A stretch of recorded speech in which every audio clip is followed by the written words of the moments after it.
Radio France Internationale, il est 7h30 à Paris, 6h30 à N'Djamena.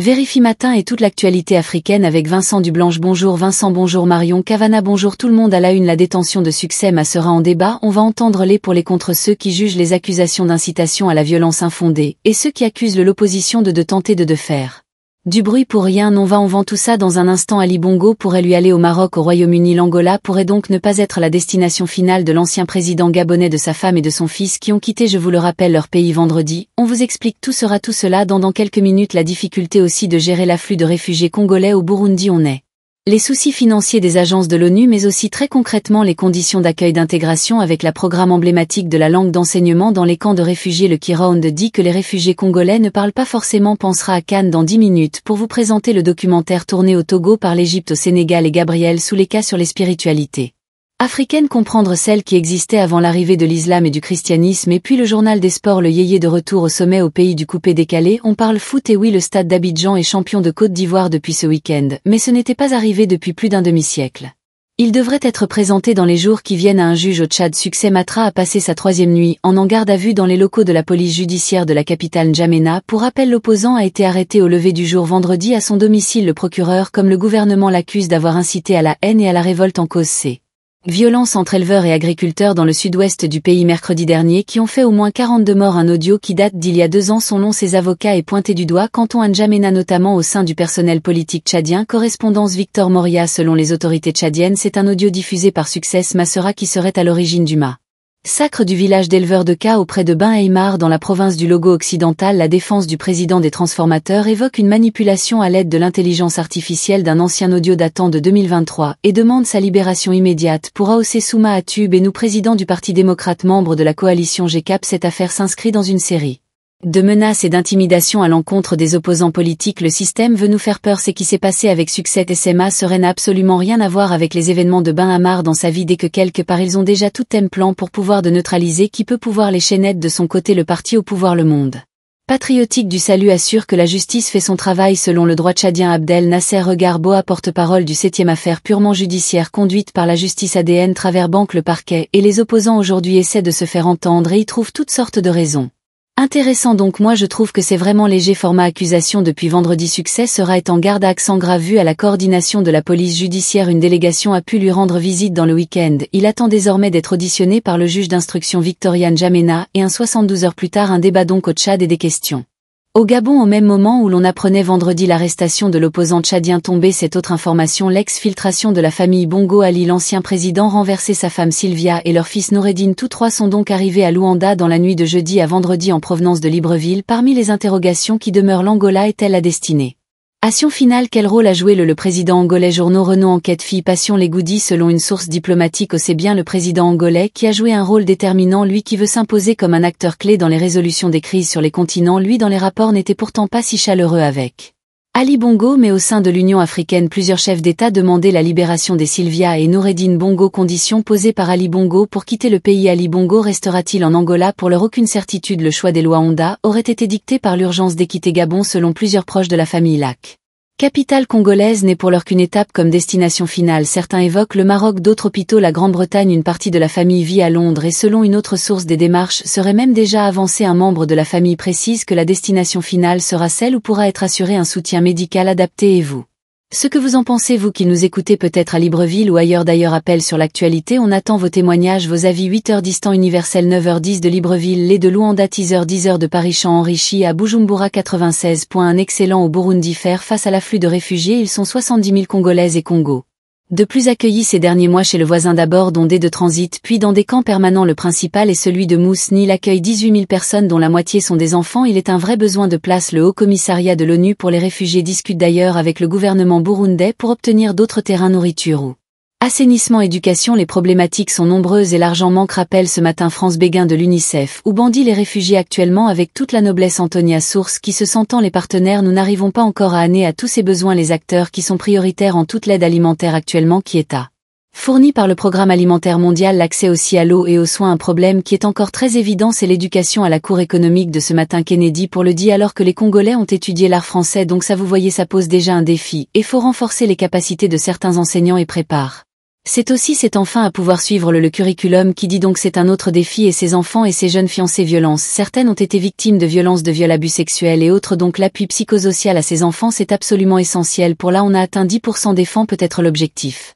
Propos recueillis par Vincent Nibédé en République démocratique du Congo. Des combats ont éclaté hier matin aux abords de Hamba. C'est une localité située sur les rives du lac Albert, une soixantaine de kilomètres de Bunia. L'armée congolaise affirme avoir repris le contrôle de la situation dans cette zone de la province de l'Ituri. Cela fait 4 jours que la région est théâtre d'une série d'attaques. L'armée congolaise les impute à la nouvelle milice au mouvement politico-militaire de Thomas Lubonga RDC, où la commission sénatoriale chargée de se pencher sur la demande de levée d'immunité de Joseph Kabila a débuté son travail samedi. 40 membres de cette commission, un seul de l'opposition politique au président Tshisekedi, et une commission qui doit rendre son rapport mercredi. Un bilan toujours incertain en Somalie, au moins 10 morts, disent des témoins. L'agence de presse Reuters. Le ministère égyptien des Affaires étrangères parle lui de dizaines de morts et 2 blessés en présentant ses condoléances. Les djihadistes Chebab évoquent 30 morts et 50 blessés, et ce sont effectivement eux qui revendiquent cette attaque hier devant un camp militaire de Mogadiscio où des candidats faisaient la queue pour son rôle dans l'armée somalienne. On vous en parlait il y a 10 jours sur Reims. Ravi de ce pasteur l'évangéliste nigérian en passe d'être expulsé d'Afrique du Sud. Timothy Omoto sur la tête hier. Il ne peut pas retourner en Afrique du Sud pendant 5 ans désormais. Le problème c'est que Timothy Omoto devait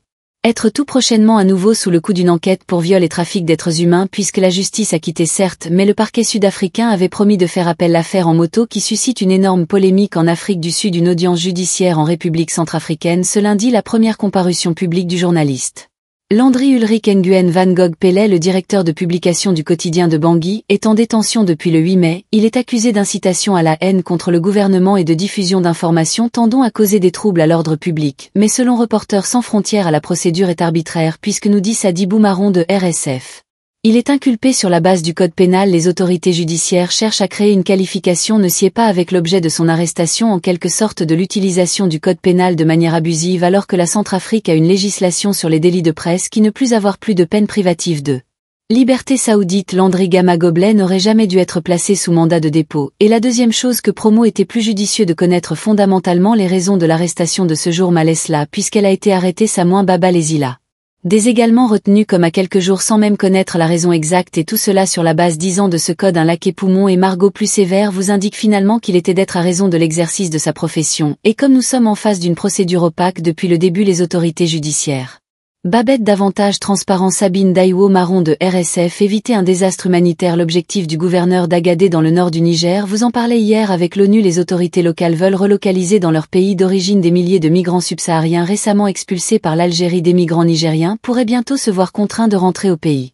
Ils ont été arrêtés ces derniers jours au Ghana, à Accra. Parmi les plus de 2000 personnes interpellées dans cette vaste opération, des Burkinabés, également des Togolais, des Nigérians. L'explication des autorités, et notamment du ministre ghanéen de l'Intérieur, c'est que c'est une question de sécurité, dont autour de la problématique de la mendicité dans les rues d'accroche. L'arrivée d'étrangers en situation par les frontières poreuses du Ghana est un défi depuis quelque temps, nous dit ce matin l'analyste David à Santé d'Harcourt. Oui, nous allons parler après. Nous avons récemment remarqué une hausse du nombre d'immigrants en situation irrégulière qui arrivent à Accra. Elle s'explique notamment par l'intensité de l'activité terroriste au Mali, Burkina Faso, et obliger la majeure part petit de ces personnes n'ont pas de logement décent Ghana, elles n'ont pas de moyens de subsistance ni de système d'assistance. Il faut donc espérer que le gouvernement ghanéen pour leur fournir l'aide dont elles ont besoin. Ça n'aurait aucun sens de les renvoyer dans leur pays d'origine, puisque la grande majorité de ces personnes sont en fait des réfugiés. Toutefois, il y a aussi un aspect sécuritaire qui entre en compte en raison de l'INSEE.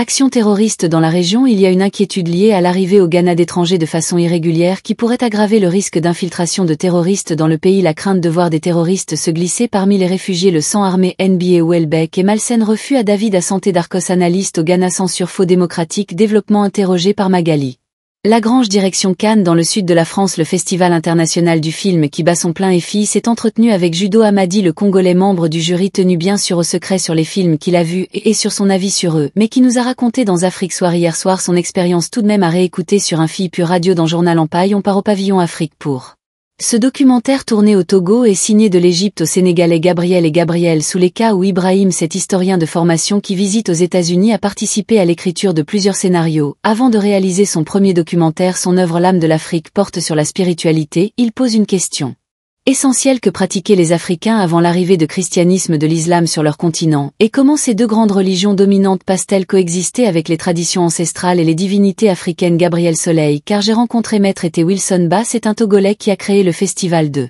Divinité noire, c'est pour entretenir la mémoire culturelle et cultuelle au Togo. Il a un panthéon de 40 et une divinité, la religion vaudou, et en fait en le rencontrant j'ai trouvé l'occasion extraordinaire. J'ai pu aller filmer des rites initiatiques, parler avec des prêtres des ce qu'on appelle des bails, des babalao, et l'idée c'était vraiment d'aller au cœur de la foi pour comprendre les convictions de chacun et encore une fois répondre à cette question: qu'est-ce qu'il y avait avant et comme on fait aujourd'hui pour vivre tous ensemble. Ce film explore les racines profondes de la spiritualité africaine ainsi que son évolution à travers les siècles. Il met en lumière la résilience de ces traditions malgré les influences extérieures et interroge la place qu'elle occupe. Comme vous retrouvez Marion Casanova et Merci Vincent plonge à tout à leur secteur 43 à Paris, on passe au sport. Bonjour. Dans un grenier jour, Marion, le football ivoirien honore son nouveau champion, l'occasion de faire du neuf avec du vieux. 56 ans. Après, c'est un retour au sommet pour le stade d'Abidjan. L'Ayer attendait ça depuis 1969 et hier le club Abidjan a devancé la SEC Mimosa de 3 points. Pour remporter le 6e titre de son histoire, les joueurs emmenés par le jeune entraîneur français, Alexandre Lafitte, ont battu le Lissandra avant de fêter le titre avec leurs supporters Yor. L'euphorie était totale hier au stade Champeau d'Abidjan. Après 56 ans d'attente, on exulte et chante et danser avec leurs supporters. Projet à Salé, ancien joueur de Young Boys de Berne, du Dijon et CO et du Werder Brême, était forcément heureux d'avoir signé au stade d'Abidjan. L'été dernier réceptionné, après c'est quand même 6 ans, voilà le tir. Et je pense que c'est quelque chose de fabuleux, d'extraordinaire. On ne peut que grâce à Dieu. Voilà, la saison n'a pas été facile, mais voilà, on a pu se focaliser sur nos objectifs. Sous une pluie diluvienne, le stade d'Abidjan n'a pas tremblé face au lycée Sandra, déjà relégué en Ligue 2 malgré une pelouse détrempée qui n'a pas vraiment permis aux joueurs de jouer leur football habituel. Un nul suffisait, mais les joueurs d'Alexandre Lafitte l'ont emporté 3-0. Le plus jeune français du football professionnel mondial était lui aussi extatique, une émotion incroyable en vrai parce que le chemin est long. On a cherché à Ligue des Champions, on va chercher dans ce titre. En effet, une saison à 45 matchs, on n'est pas vrai lessivé regagné, avons-vous pas se mentir, on n'a pas le même budget. Mais franchement, ce qu'on a vécu, ce qu'on a fait, exceptionnel. L'histoire est belle pour l'Ayer qui était encore en Ligue 2 il y a 3 ans. L'entraîneur français a repris l'équipe il y a 2 ans et demi alors qu'elle était 16e. Elle avait terminé la saison 8e, puis celle d'après 2e avant le titre cette année, Young Ourlet Abidjan. Et pendant ce temps, Antoine, c'est un Sénégalais qui brille sur les pelouses d'Angleterre. Il est Mahendia et l'ailier de Everton s'est offert un doublé qui restera dans l'histoire. Pas forcément pour l'enjeu, le succès de 0 des offices sur Southampton déjà relégué place Everton à une anonyme 13e place, 13e place de Première Ligue, mais symboliquement Ndiaye devient le tout dernier buteur. De Goodison Park, Everton va en effet dire adieu à son antre mythique inauguré en 1892 chez les jeunes. L'Afrique du Sud prive le Maroc du triplé. Après les U17-23, les Marocains visaient la victoire à la canule 20. C'était sans compter sur des Sud-Africains solides qui ont marqué contre le cours du jeu. Gomor Moquet, Canal, milieu de terrain des Mélodies Sundance. Inscrit le seul but de la rencontre à 20 minutes de la fin, battu en finale par les Marocains en 1997. Les Sud-Africains prennent leur revanche et remportent leur premier sacre dans la catégorie. La 3e place de cette édition 2025 revient au Nigeria qui a dominé le pays organisateur, l'Égypte au tir au but. Autre compétition et vint la Coupe du Monde féminine et le premier tour de qualification qui s'est achevé hier. Ça passe pour la Côte d'Ivoire qui n'a pas fait de détails face à la Gambie, succès 5-0 et BIMP. Qualification également de la Tunisie qui sort le Togo 1-0 et du Malawi qui élimine la Centrafrique. Le tour du Toubon enfin, succès burkinabé sur la 3e étape la plus longue avec pratiquement 142 km à couvrir par le peloton et c'est Bouddha Assi qui s'impose à Kara et qui en profite pour subtiliser le maillot jaune à son compatriote saturnin Jamais Ogo ce lundi. 4e étape de ce 30e tour du Togo, 91 km entre Kabo et Sokodek. Le journal des sports signé Antoine Grenier et toute l'actualité. Marion Casanova à la une ce lundi 19 mai, la victoire de Kouch Jordan.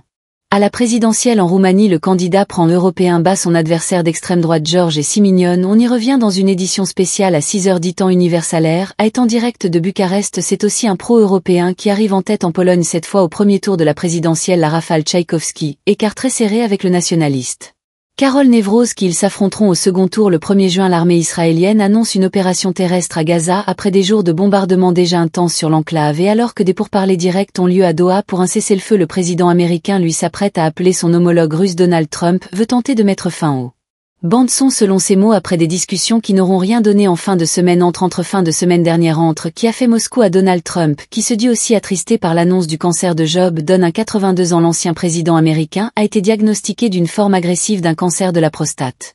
Aussi dans au moins 14 morts dont des bombardements hier sur un camp de déplacés en périphérie d'Al-Fasher déjà saturé. Cette ville continue d'accueillir des milliers de personnes qui fuient le camp de lui-même a été pris par les paramilitaires, les FSR qui combattent l'armée soudanaise. Les accueillaient alors plus de 400 000 personnes qui ont dû reprendre donc la route de l'exil éparpillé dans le désert. Selon l'ONU, la guerre au Soudan est la plus importante crise humanitaire du moment. Antoine Girard est le coordinateur humanitaire adjoint des Nations Unies pour le Darfour. Il revient d'une mission sur place et répond aux questions de Gaël Alex. Antoine Gérardment.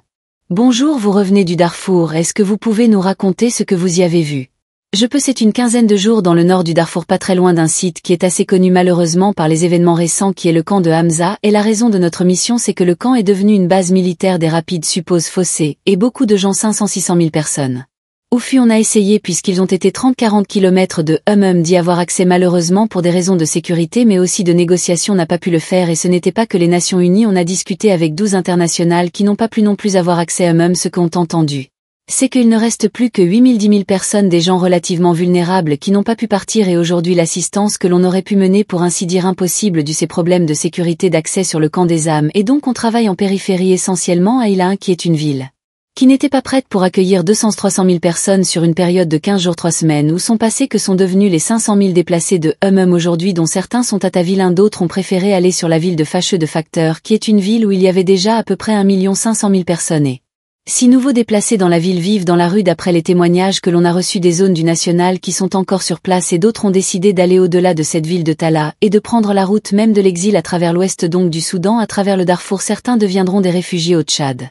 Là où nous avons déjà à peu près 600 000 réfugiés, si ce n'est plus, du ce conflit qui perdure depuis 2 ans. Comment se déplacent les gens? Il y a combien de kilomètres entre Hamza mais le Tchad à la fête? Quand on est au Darfour, on compte plutôt en moyens de locomotion plutôt que kilomètres, lorsque les kilomètres ça veut pas dire grand chose parce que ça dépend.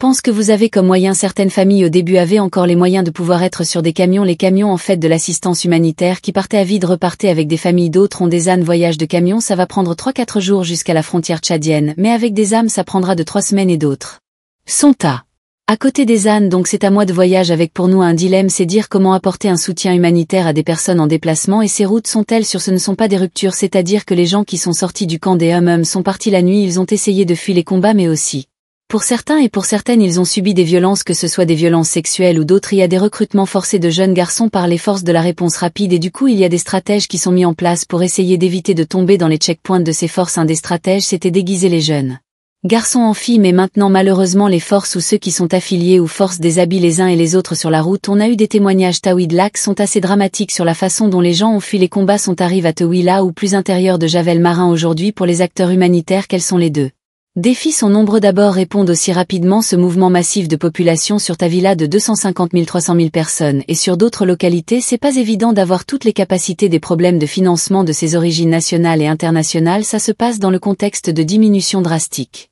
la fin des Américains mais également d'autres bailleurs de fonds de leur contribution l'assistance humanitaire, et puis des questions de capacité, c'est-à-dire que les gens qui étaient à Ta où il a été sur des programmes un petit peu plus établis sur les déplacés qu'il y avait depuis 2 ans ou d'autres depuis plus longtemps, et subitement il faut redoubler de capacité.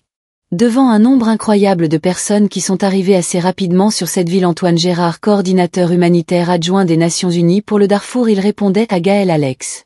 La chronique des matières premières. Ce matin, on parle du prix du bœuf qui poursuit sa hausse aux États-Unis. Cela s'explique par une demande toujours importante et une pénurie de bétail qui se creuse. Cette fois, le président Donald Trump n'y est pour rien. Marie-Pierre Rolfan, le prix du bœuf est en moyenne 60% plus cher en 2020. Oui, en sortie d'abattoir, un kilo de bœuf vaut près de 7 € outre-Atlantique, soit plus qu'en Europe, et c'est du jamais vu dans la nation du barbecue et du hamburger. Les prix du bœuf ont traditionnellement toujours été plus bas qu'ailleurs. Aujourd'hui, il n'y a plus assez de bêtes pour répondre à la consommation nationale.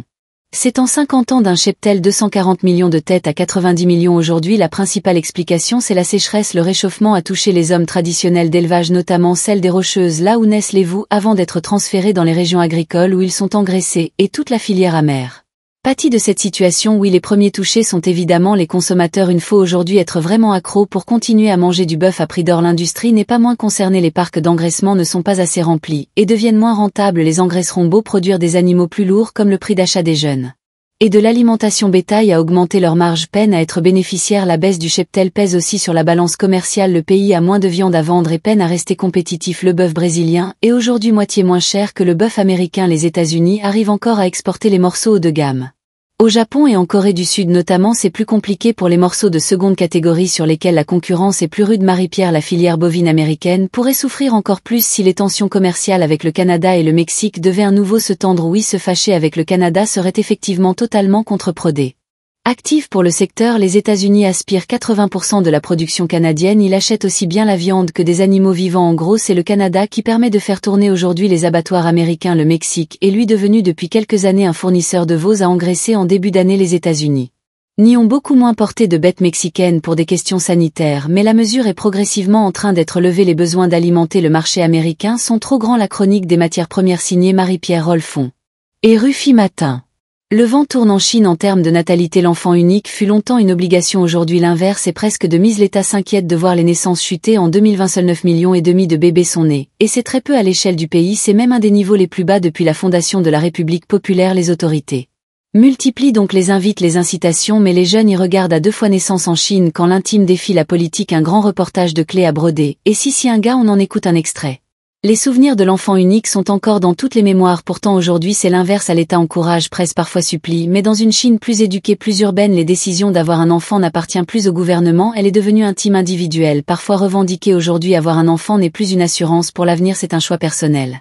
Elle parfois perçue comme un luxe, parfois comme un fardeau. Sang, qui a souhaité rester anonyme, nous raconte être appelé très régulièrement par les gens de sa communauté. On la presse d'avoir des enfants. Alain Sonia, objet tu aimes, et dont les gouvernements locaux sont être entrés dans une ère de pression pour que l'on ait des enfants. Je n'en ai pas, alors la communauté m'appelle de temps en temps pour me pousser.